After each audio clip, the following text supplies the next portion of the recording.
So we're now joined by Jay Panda, member of the Indian Parliament. Actually, my first question to you would be, in your work session, you posed the question, if India needs a dictator. What is your personal answer to that question? Yes, the topic in my work session was, does India need a dictator? The answer is no. India is the world's largest democracy, and it has proven itself as resilient and as capable of listening to its people. That's what democracy is about. Democracies can sometimes be slow, and I have described that phenomenon as a democracy tax. In non-democratic countries, the leaderships can take policy decisions very quickly, whereas in a democracy, the leadership has to sell the policy ideas to coalitions, to the media, to the public, and that takes time. The thing is, how do you lower that democracy tax and speed up the systems of democratic functioning so that you get the best of all worlds? And that's what we talked about. And I think India has gradually, over the past few decades, improved its trajectory of taking care of all its people, and that trajectory continues to get improved. So you're actually reflected to as a representative of the young generation of politicians in India.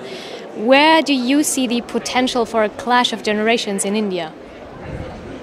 I would say there is already a clash of generations in India, because the Indian politics, although we have a real democracy, the makeup of politicians today, in terms of their demographics, the age profile, is not in sync with the rest of India. Most of India is a young country. About half the country is 25 years old or so, or below. And if you look at politicians, particularly elected ones, a lot of them are older.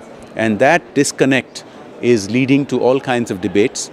And I think that is going to get addressed in elections. That's what democracies have an advantage, in that problems and disconnects inside the country get resolved in a democratic manner, in a non-violent manner, which non-democracies don't have.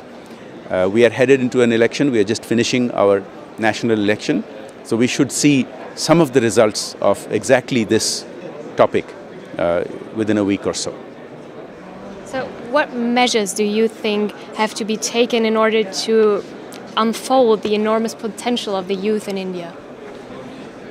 I think you've raised a very good question, because the youth of India has often been described as a demographic dividend that we have. But it can also be a problem if our economy does not cater to them, does not generate enough jobs. And this is a problem we have been grappling with. Since our economic reforms in the 1990s, we have had a much improved economic growth rate.